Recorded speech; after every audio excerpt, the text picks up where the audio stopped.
Okay, so we are now on the week 8 of our first quarter. Namely, our lesson is graph of a quadratic function. So, nakapag-graph naman na tayo the last time sa introduction natin ng quadratic function. Mas i-elaborate lang natin dito yung graphing. Okay? So, ano ba yung mga makikita natin sa graph ng quadratic function? Number 1 is yung vertex. Ano ba yung vertex? Vertex is the turning point of a parabola. It is the lowest or minimum point of the graph when a is greater than 0. Ibig sabihin po, kung ang value ng a mo ay greater than 0, ang parabola na mabubuo sa'yo ay upward. Okay? At yun ay ang may lowest or minimum point ng graph. While sa highest or maximum point of the graph when a is less than 0. Kapag less than 0 naman, downward ang magiging itsura ng graph mo. And that is on the highest or maximum point of the graph. Okay? Axis of symmetry is the x-intercept of the vertex. So, meron tayong vertex wherein h and k. Ang value ng h mo dyan, yun yung magre-represent as the axis of symmetry. Ano ba yung axis of symmetry? Yun yung nagsiseparate sa graph mo. No? So, ito po yun. Axis of symmetry. No? So, sineseparate niya into two equal region. For example, 2 ang pagitan nito, dapat ito din ay 2. Okay? Y-intercept is the constant term of the given. Kung ang given mo ay naka-general form, kunin mo lang yung constant term nun, and that is the y-intercept. Kung naka-vertex form, kailangan mo muna i-transform. Next, direction of the graph. Titingnan mo lang yung value ng a. Kung greater than 0 siya, ang graph mo ay upward. Ibig sabihin, nakaganyan po. Kung ang value ng a mo naman is less than 0, ang graph naman niya ay downward. So, to further understand those words, let's have an example. Example number 1, find the vertex, domain, axis of symmetry, y-intercept, direction of the graph of y is equal to x squared plus 2x minus 3. So, una natin gagawin, ita-transform natin yung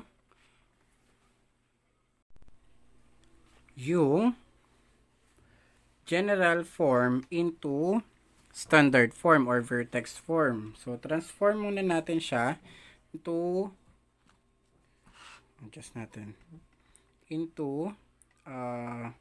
standard form or general form. So, the standard form or general form is y is equal to a times the quantity of x minus h squared plus k. Okay? So, kunin natin yung ganitong form niya. So, how are we going to transform this one? Gamitin natin yung formula for h and k. The formula for h is negative b over 2a. So, ano ba ang value ng a natin dyan? A is equal to 1, b is equal to 2, and c is equal to negative 3. So, substitute na natin. Negative 2 over 2 times 1. Simplify natin. Negative times 2, negative 2 over 2 is equal to negative 1. How about k? K is equal to 4ac minus b squared all over 4a. Substitute natin yung values. 4 times 1 times negative 3 minus 2 squared all over 4 times 1. So, this will become negative 12 minus 4 over 4. 4 times 1 negative times negative 3, negative 12 minus 2 squared, 4 over 4. So, the value is negative 16 over 4. So, the value of k is negative 4. So, meron na tayong value ng h and k. Our h and k is negative 1, negative 4.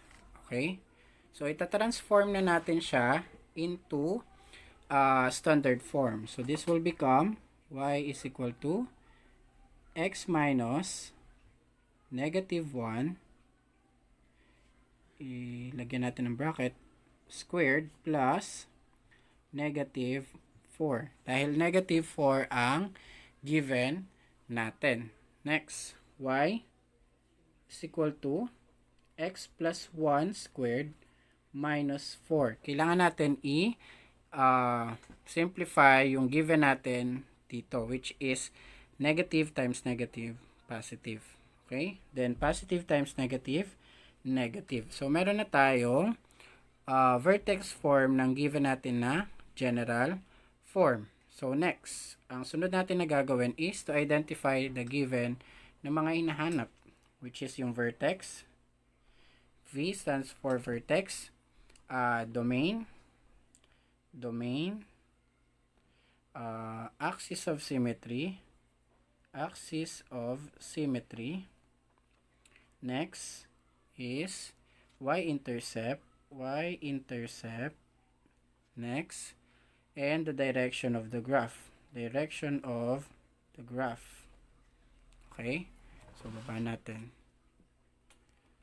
Next, so vertex natin, nakuha na natin that the h and k is negative 1, negative 4.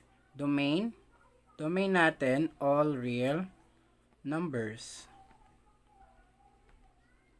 Next, axis of symmetry natin is the value of h. Ano ang value ng h natin? Negative 1. Next, y-intercept natin is the value of the constant term, which is negative 3. Ito po yun. Next, ang value naman ang direction of the graph naman natin depende sa value ng a, which is 1. And that is greater than 0. Kapag greater than 0, upward. Okay? So, the graph will be upward. So, dapat na maging graph natin mamaya, ang graph natin mamaya ay upward.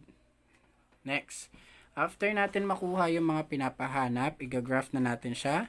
Pero bago natin mag-graph yan, hanapin muna natin yung table of values. Para saan naman yung table of values? Para mahanap natin or makakagawa tayo ng graph.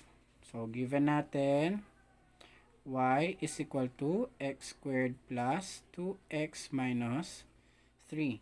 So, meron na tayong given na vertex. So, gawa lang tayo ng table na consist ng 5. So, the table for x and y. 1, 2, 3, 4, 5. So, our vertex is at negative 1, negative 4. So, paano nga natin ulit makukuha?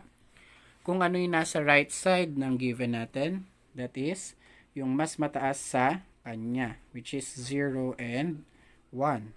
Next, yung nasa left side naman, negative 1 and yung mas mababa sa kanya, negative 2 and negative 3. Now, paano natin makukuha yung value ng y? Kailangan natin i-substitute yung value sa original equation. If x is equal to 0. So, if x is equal to 0, this will become y is equal to 0 squared plus 2 times 0 minus 3. The answer will be negative 3. Kasi 0 naman po ito, 0 din naman to. 0 minus 3, negative 3. So, lagay natin dyan, negative 3. If x is equal to positive 1. So, y will become 1 squared plus 2 times 1 minus 3. So, this will become 1 plus 2 minus 3. So, y is equal to 3 minus 3. And y is equal to 0. Kaya 0 ang given natin dito sa y. Next. Okay, so gaya ng sabi ko nung nakaraan, dahil mirror type ang graph ng parabola, kahit hindi na natin isolve yung nasa left side. Ang gagawin lang natin, kokopyahin natin kung paano siya sinulat. Kung ang gitna mo ay negative 4, katabi niya negative 3, dapat ang katabi negative 3. Katabi ng negative 3 ay 0. Katabi ng negative 3 ay 0. Okay? So, no need to solve for another 2. Okay na po yun. Na-prove na natin yun nung nakaraan pa that they are the same. So, punta na tayo sa graph. Okay. So, meron na tayo ditong partition plane. Ipa-plot na lang natin yung nandun sa table. So, unahin natin yung 1, 4, negative 1, negative 4, negative 1, negative 1, 2, 3, 4. So, dito siya. Next, 0, negative 3. 0, 1, 2, 3. Next, 1, 0. Dito lang. Next, yung left side. Negative 2, negative 3. 1, 2, 1, 2, 3. So, dito lang siya. Next, 3, negative 3, 0. Negative 3, 0. So, kapag kinonect po natin yan, ayan. So, ang kinalabasan niya, it opens upward. Okay? So, yun po yung sa number 1 example.